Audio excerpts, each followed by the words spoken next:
Rob Bertholf here in a second video on the topic of what will attempt to destroy the Sabbath. Jesus has given us insight into what's going to come, and so when it does, we can believe even stronger in him. In the previous video, we discussed the fall of Zionism and how it's poised to attempt to bring down the Sabbath with it. But if you think that Zionism is at the top of the food chain, then think again. The true plan to destroy the Sabbath is coming from the papacy. In connection with apostate Protestantism, it's going to join church and state together. And this is called the spirit of the Antichrist. While this is broad in its definition of what is an Antichrist, we read that every spirit that confesses not that Jesus has come from the flesh is not of God. That is the spirit of Antichrist. So the spirit of Antichrist is someone who denies that Jesus is Christ and that he came in the flesh. So Islam says that Jesus was not God, but a messenger of their God. And I think most Christians are clear that this is the spirit of the Antichrist. So Islam would be spirit of the Antichrist. More than that, we find Judaism. Now they go even further and they say that Jesus was a witch and that he was the reason that Israel went into apostasy. You can look that up for yourself. So how then can we support such blindly in this statement things like we stand with Israel? Well, it's through a little ignorance and a lot of propaganda that's brainwashed us into this concept. It's coming from a political or nationalistic ideology posing as a religion, but we find that the founder of Zionism, Theodor Herzl, himself identified as a pantheist. In fact, he went on to even mock Judaism, but let's not get distracted, because even now we find there are many with the spirit of antichrists. So how do we know, right, that we're in the last time? Well, but there's but one who is a definition of the Antichrist, the man of sin. So one who claims to be God. Now, let me be clear that when we think about who is the Antichrist, be clear that the Pope is the Antichrist. And I'm saying this now because I may not have the ability to say it later without going to jail. So now's the time to say it. And if that makes you uncomfortable, then ultimately you're just not a Protestant Christian. And what's sad is because the Protestant world has largely given up the protest against a man claiming to be God. And that was what the protest was over. Any true Protestant knows that the Pope is the Antichrist. We must be armed with Scripture so that we can not only call the Pope the Antichrist, but also know how to prove it so clearly that you could die with this conviction. That quote comes from Protestant reformer Martin Luther. Any basic understanding of the Bible, or even just of history, will prove that the Pope is the Antichrist. Protestant reformer John Calvin stated it clearly. I deny the papacy to be Apostolical. I deny him to be the vicar of Christ. John Knox had no doubt that the Roman Catholic Church was the synagogue of Satan, and the Pope was the man of sin. But what does the Bible say about this? 2 Thessalonians 2:3 says, Let no man deceive you by any means, that the day shall not come except there be a falling away first, and that a man of sin be revealed, exalting himself above what is called God and is what is worshipped. So that he thinks that he is God and sits in the temple of God, showing himself that he is God. Now this is blasphemy. Claiming to be God, yet this is what the Pope does. Pope Nicholas I stated that the Pope was God. Another blasphemous quote from Pope Nicholas, this time speaking about that he can do almost anything that God can do. That he is in all and above all. Interesting words. Because if we go back to this last quote we read, it's just like the Pope was like quoting it verbatim. He exalts himself above all. Now, they go further. We may, according to the fullness of our power, dispose of the law and dispense above the law. For the Pope holdeth a place on earth, not simply of a man, but of the true God. I mean, like, this is textbook blasphemy. There are many other quotes that go through. It's just nonstop. But if we're still questioning, the Bible's very clear. Give us wisdom, here he says. Here's the wisdom on this matter. Count the number of the beast, for it is the number of a man, and his number is the number of 600. 60, a score is 20, so 20 times 3 is 60, and 6. So we add that up, we get 666. But this idea of like, how do we count a number? Well, the only way I know how to count a number is with Roman numerals. So I should be looking for words that have these letters or symbols, maybe something associated with Rome, hint. So let's look at the Roman pontiff. And we find here, Revelation 13:8, when we see this, it says it's the number of a man. So what is interesting about this man? Well, he wears this crown. So what is the clue about this crown the Pope wears? We can find it. The answer is in the Catholic Journal. Our Sunday Visitor, April 18th, 1915, page 3. It says, is there any, what is the crown, right, that is inscribed? And it says here, question, what are the letters on the Pope's crown and what do they signify, if anything? Response, the letters in the Pope's crown are these, Vicarius Filii Dei, which is Latin for the Vicar of Christ, or what I believe they're saying is a replacement of Christ. So let's go back to it. Count the number of a man. So here's his title, Vicarius Filii Dei, and we've got to count this. So in Roman numerals, V has a numerical value of 5, so we'll take the V out, put a 5 there. We'll also, U is the same thing, so they didn't have consonants that we have back then. So the vowel U was, as well as the W, was a V. So that's also 5. Then we have I, which represents 1, C, value of 10. There's no actual values for A, R, S, F, but the L has a value of 50, and D has a value of 500. So we are to count the number of a man. So here we are. Let's go 5 and 1 is 6, plus 100 is 106, 107, plus 5 is 112, 113, plus 50 is 163, plus 1 is 164, 165, plus 500 is 665, plus 1, and you got it. There's 666. So pretty interesting that the Bible had already pointed that out. This is the number of the beast, and Revelation is very clear on this. It's the Pope, and he's hiding in plain sight. It's bizarre how most people don't recognize this. But Revelation 17:6 also says that this group is drunken with the blood of the saints. And while much of our history has been whitewashed, specifically Catholic history during the Dark Ages, it's still pretty clear that the Catholic Inquisition happened as an aim of combating religious division. And the Catholic Church, with the aim of essentially not letting any other religion exist, violently massacred, genocidal massacres, including the Cathars, Waldensians, and this is to stop out the original Church of Jesus, which they replaced with a mixture of paganism. And so to get a sense of the Inquisition, we can do some basic research of their most violent offenders. We have these inquisitor generals from Germany and France and Spain, and Conrad, which is a Catholic priest who took an active part in the Albigensian Crusade in southern France, considered by most historians to be a genocide, by the way. You can see the citations from Lemkin and Pegg. For this egregious efforts, he was eagerly supported by the Pope Innocent and the Third, a little irony there, and Pope Gregory. Gregory went on to appoint him as the defender of this young Elizabeth of Hungary, and he took her title as spiritual advisor. Then he just abused her and separated from her children, beat her, and she died at 24. Great guy. Then we have, on the MVP roster, we have Bernard Gui. He was the inquisitor under Pope Clement V and Pope John XXII. And he was very aggressive and convicted about 1,000 of heresy. 7% were executed, 30% imprisoned, forced to wear crosses, or sent on these compulsory. We then have this guy here, Thomas, who's being synonymous with cruelty, religious intolerance, and fanaticism. And he was just an absolute monster. We also have Diego Diza.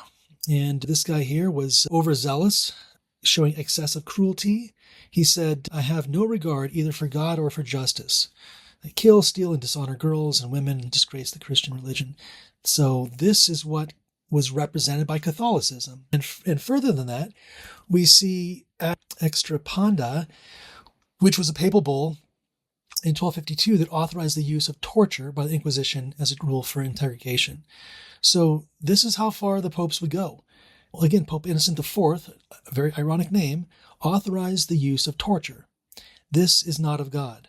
We see that in Revelation 12:17 that the dragon was wroth with the woman, with the church, went make war with her and the remnant of her seed, anyone that keeps the commandments of God.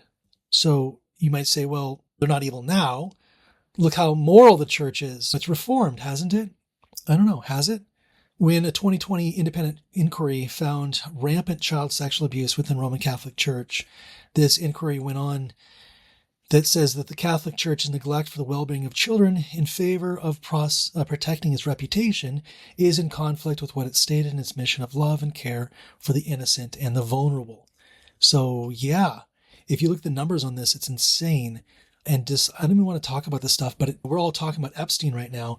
But what about the real child pedophiles, the real child predators? In a report, and another report, this is the John Jay report in 1950 to 2002. It's really disgusting to read through it. I don't even recommend that. But the short of it is, this is not an isolated instance, and it's a systematic failure of leadership. And it all happened right underneath their noses. In the United States alone, in 2012, this report found 11,000 allegations, 3,000 were not investigated because they were made after the priest had died. 67,000 were substantiated, and identifying 4,392 with over 19,000 priests. Like, if you get the numbers on this, 11,000 allegations, 6,700 substantiated, 1,900 pedophile priests, and of those 1,900 pedophiles, 149 of those were serial child rapists. And this isn't just look in the United States only. This was like, it's all over the entire world. We see all over different cases. In France, Catholic priests, 200,000 children. That's far more than Epstein. 200,000 victims. It's absolutely disgusting. So what's weird is you have this pedophile priests, these serial child rapists, and what we found in the Pennsylvania 2018 grand jury is this report of 884 pages identifying that over 1,000 victims by 300 priests. This is just in Pennsylvania, just from 6 churches. So in 6 churches, 1,000 victims. The grand jury found that the church officials followed a playbook of concealing the truth, minimizing abuse by using words like inappropriate conduct instead of rape.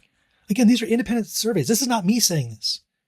In March 6, 2020, a joint investigation conducted by ProPublica in the Houston Chronicle was published, which revealed the Catholic Church transferred more than 50 credibly accused U.S. clergy to other countries after sex abuse allegations surfaced with them. So when an allegation comes up, right, the Catholic Church just transfers more than them. So anytime something comes up, the Catholic Church will send them to another country. And then, okay, so completely unrelated fun fact, in 2018, the current Pope was transferred to Peru. Completely unrelated, I'm sure. Now, what's crazy is that we're so up in arms about Epstein, and rightly so, no question. But who's the biggest pedophile ring in history? Well, what's interesting is we go through the released Epstein documents, specifically 85, 69, 69, we'll find a correspondence between the Pope's personal assistant confirming that Epstein lived with the Pope John Paul II in the Vatican. So here's Epstein living in the Vatican. Now, this should show up like massive red flags. This should send every alarm that the 2 biggest pedophile rings in the world allegedly collaborating together. And here's even a photo of Jeffrey Epstein, convicted sex offender Ghislaine Maxwell, and Pope John Paul II in 2003. And the Pope is blessing them. More than that, the Catholic pillar even questions if Epstein was right about all the Vatican financial management and mismanagement, as shown in correspondence between Larry Summers and Epstein on the Vatican Bank allowing tax evasion, alleging money laundering, etc. All nations drinking of her fornication. Do you see this? It's just absolutely disgusting just how inundated they are. The Catholic Church is at the head, and it stinks from the head. This is the warning to not involve ourselves with that great state, Babylon, not to be associated with her spiritual or physical fornication. Interesting metaphor, drinking this false doctrine through a cup. Jeremiah identifies Babylon as having a golden cup, making the earth drunken with falsities. They're lifting the cup up to the skies, it even says. Here's the golden chalice of Pope Leo XIV, lifting it to the skies. You'd think that they would not want to be so bold and so obvious, but they don't care. They're literally proving prophecy right. And we find here Babylon has been a golden cup. All nations have drunken of her wine. We see how all the nations just cow to the Pope. This deadly wound, which was inflicted, as Revelation 13:3 tells us there's this deadly wound, that was General Berthier when he took the Pope hostage, that led to this 42 months we had here, and during that dark age that ended in 1798 with the deadly wound. But the deadly wound was healed. And all the world is now wondering after the beast. We see how everybody goes, and they're all kissing the Pope's hand. They're all bowing to the Pope. They worshiped the dragon, which is the devil, and the devil gave power to the beast, the papacy, and they worshiped the beast. So their devil worship, let's just call it what it is, okay? This is a satanic cult. This is devil worship because the devil gave power to the papacy. And yet we still think, well, what's the harm of Christians working together to promote unity, conformity among churches? What's so bad with an ecumenical movement? We've had enough division. Okay, sure. So great. Let's just disregard the entire Protestant Reformation and go back under papal rule again. Let's just go back into the Dark Ages. The world is gathered around the dragon's minion, the beast, and even the Adventist Church sends representatives to cower around him. There should be no compromise with those who are worshiping on an idol Sabbath. We find, I was told, that men employ every policy to make less prominent the difference between the faith of Seventh-day Adventists and those who observe the first day of the week. Where there is no argument on theology, there can be no true communion. Friendship, sure, okay, but we can't have sacred communion with the enemy.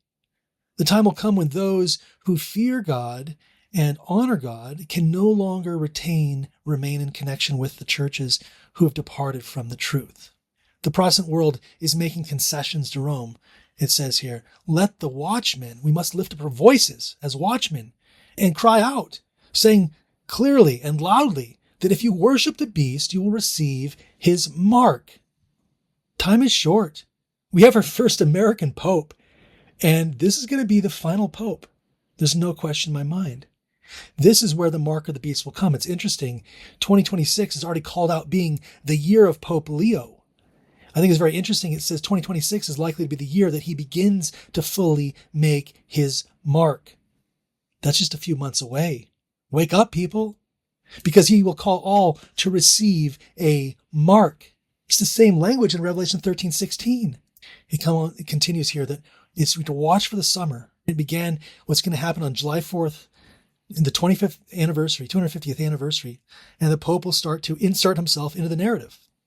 I'm not saying the mark of the beast is this summer, but it says very clearly that he's going to begin to fully make his mark. Daniel 8:12 describes a time that truth is being cast down on the ground. Daniel 7:25 that they shares the same power will think to change times and laws. Well, what's the only time that's a law? How about the fourth of 10 commandments of the Sabbath? Under this hidden arm of the papacy, the United States will enforce a national day of worship on Sunday. It's not crazy. It's been done before. In fact, here it is in black and white. The Catholic Church, for a period of 1,000 years before the existence of a Protestant virtue of her divine mission, changed the day from Saturday to Sunday. They admit it. This is not some weird conspiracy. It's right here in the Catechism, Reverend Gearman. Question, what's the Sabbath day? Answer, Saturday is the Sabbath day. Question, why do we then observe Sunday instead of Saturday? Answer, we observe Sunday instead of Saturday because the Catholic Church in the Council of Laodicea transferred the solemnity from Saturday to Sunday. It says a change that there is no scriptural authority. They go further. It rests upon the authority of the Catholic Church and not upon the explicit text of the Bible. They're very clear on that. And why do you do it? Because it's an act of a mark of her ecclesiastical power and authority in religious matters. It's the mark, friends. The Sabbath is the mark. On this, if you go back in history, you can see how it played out. March 7, 321 AD, Constantine decrees Solus Dies, right? The day of the sun, and the Roman day of rest, right? Instead of the biblical Sabbath. He goes further in that to say on the venerable day of the sun, right? So you have to rest. And this was the first Sunday law. At least they're upfront about it. At least they're like, hey, this is what we're doing. It's the Sunday, the day of the sun worship. It's pretty straightforward. So on March 7, Constantine decreed this, instituted even a seventh-day Sabbath persecution. And it's going to happen again soon. When fast forward, we find in the United States in 1888 that a Sunday law bill was passed. This was passed just after the message of righteousness by faith was issued again. And Senator Blair, in May 21st, 1888, set up a bill for a national Sunday rest bill. So this has happened before. The Sunday movement is now making its way in darkness, Ellen White said. The leaders are concealing the true issue. They do not see that if they are plunging back into Roman horrors of the Dark Ages. So I think it's interesting that we have this bill being passed in 1888. Well, who is the Pope? Who was the Pope in 1888? Oh yeah, Pope Leo. Pope Leo the 13th. How interesting is that? And who's the Pope now? Pope Leo the 14th. So pretty interesting there, how Pope Leo decided to choose, the 14th, decided to choose the name Pope Leo because the last time there was a Pope Leo, it was a Sunday law. This time a Pope Leo, the Sunday law. So let's be clear. It's going to start first with apostate Protestantism because the Pope is he's hiding in the background. He's kind of playing the master behind the scenes. Well, the devil is the master, but he's working through the papacy. And this is why it reads, Babylon is fallen twice. So Babylon is fallen, that's the papacy. The protest has all but died. Apostate Protestantisms are now ready to take on this, and so we see that it's fallen twice. And they're now pushing this agenda under Project 2025, which goes into Congress should be encouraging a communal day of rest. And on that Sabbath, this day would default to Sunday. It's really clear like what their agenda is. This is a mandate for leadership gets put out talking about a Sunday worship. But it's not just from that angle, it's from every angle. We see the Department of Labor. This Ellen White warned us about these trade unions. And they begin at the beginning of the year, they started posting messages about faith and family, freedom. I love it all. Wishing everyone happy Sunday. Happy Sunday, America. They're just seeing if they can frame it, how they can frame this through the family.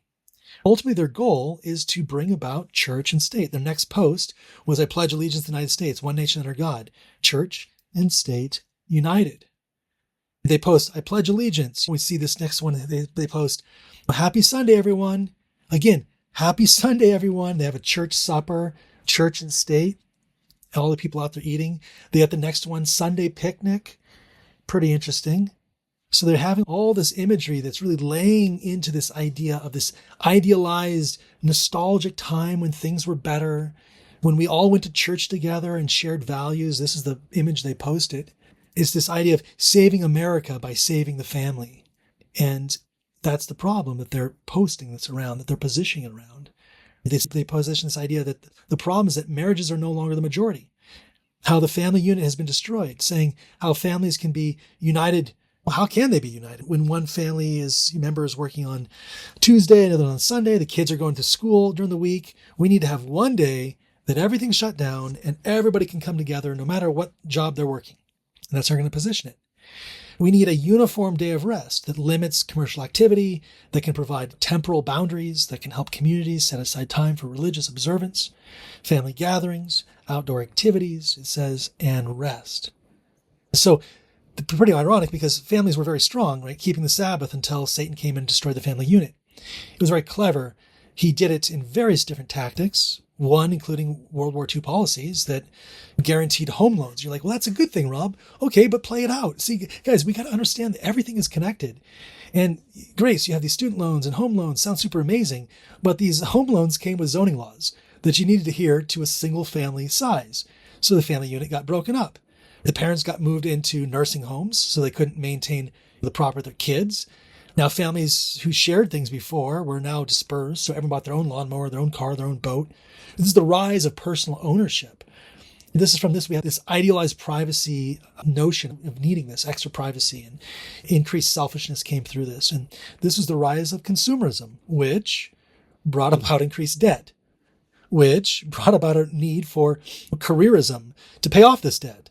So no longer is just the man working, but also the woman has to work, devaluing the homemaking position, pushing for female empowerment, pushing out the man, leading to this mass schooling and nationalized curriculum, convincing the mothers, okay, imagine this.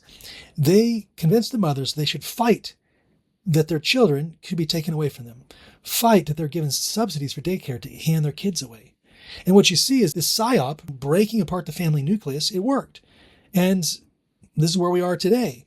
So we see this in action. It's called the Hegelian dialectic, where we start with one people, left Europe for freedom and liberty above all, but then we get divided into two political groups, not allowing for any third-party candidates because it's important that they have to be two, unity and conflict of opposites. They have to be pushed into extremes so they're easier to control. This is done through the Hegelian dialectic of making small incremental movements, and this is being done by the Jesuits. They're master tacticians in manipulating the Hegelian dialectic by creating conflicts, whether it be political or social or moral, and then they offer solutions in favor of papal authority.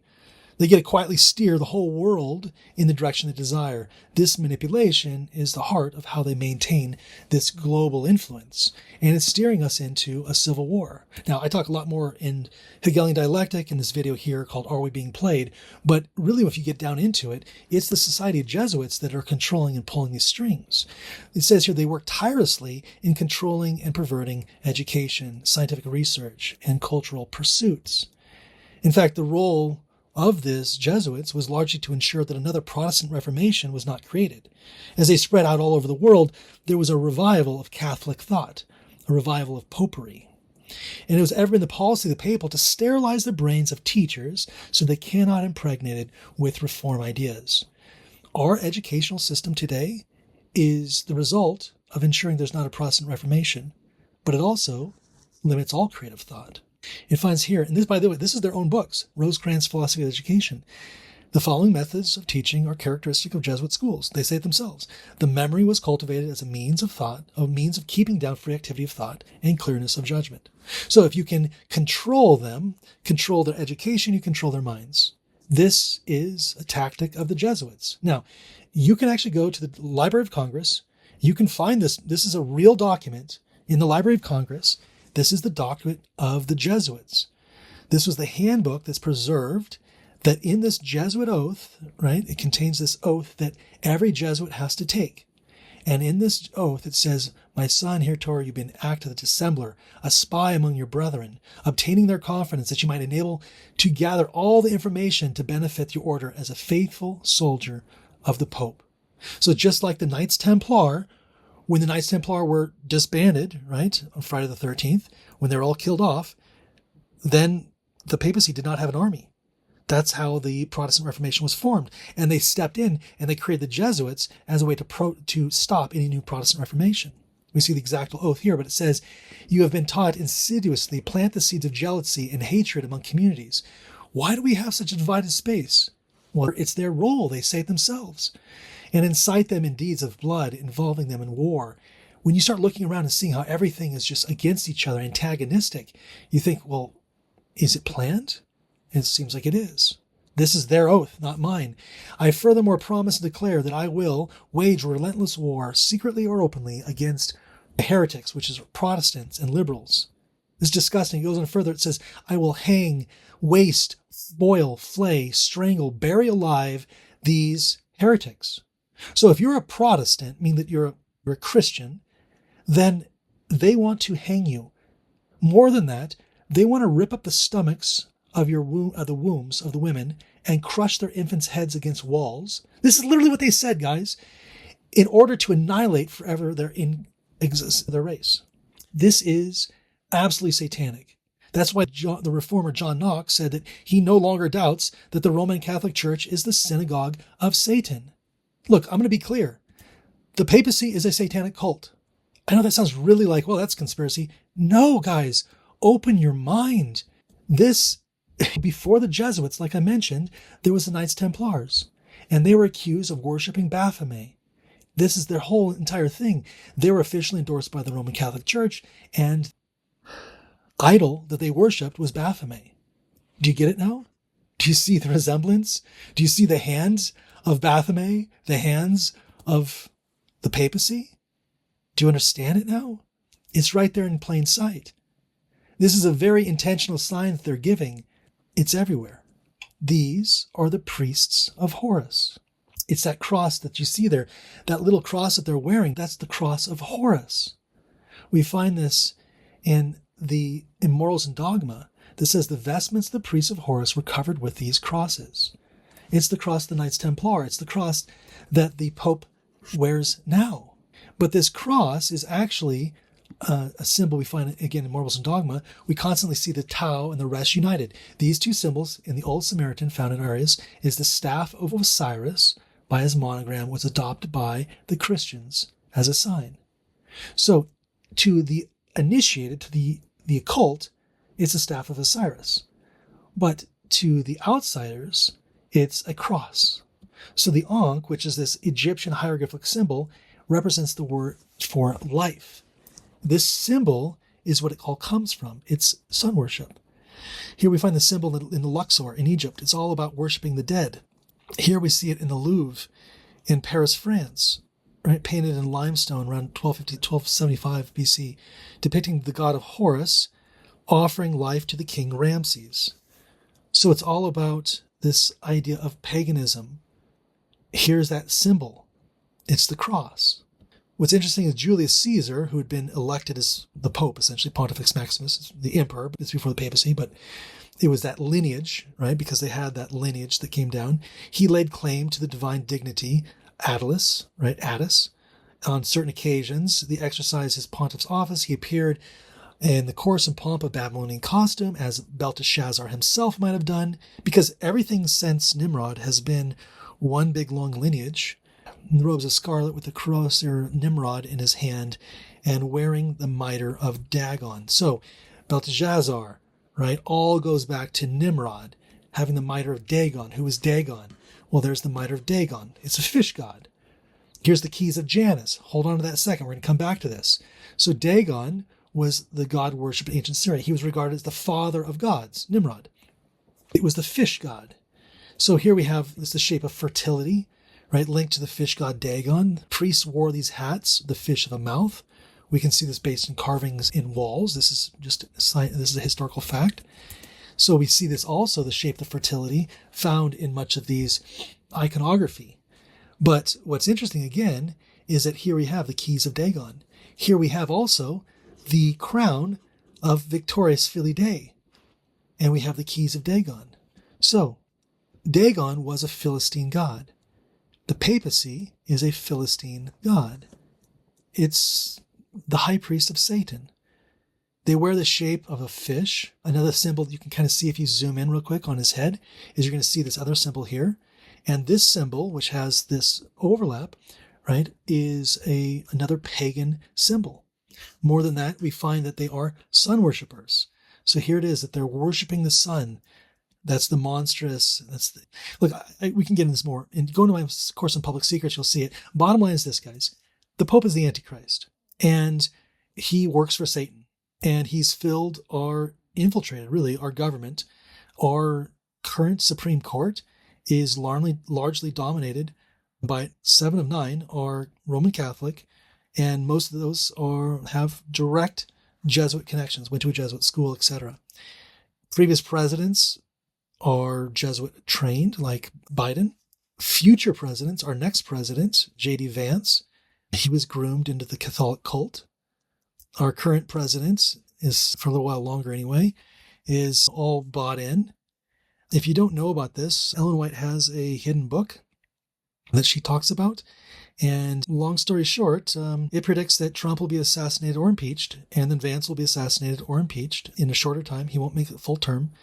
And then there will be 2 presidents at the same time, which means there'll have to be a civil war. And then this is the doing of the Hegelian dialectic. This is the opposing of sides. They'll get us to the point where there's such a division that we will gladly accept the Pope in. Again, if you're interested in what I have to say, it's heavily documented in these different videos here. But ultimately, the Pope is positioning himself as the peacemaker Pope. He wants to mediate disputes and global wars. He's going to position himself, and by the way, he's already the most regarded global leader.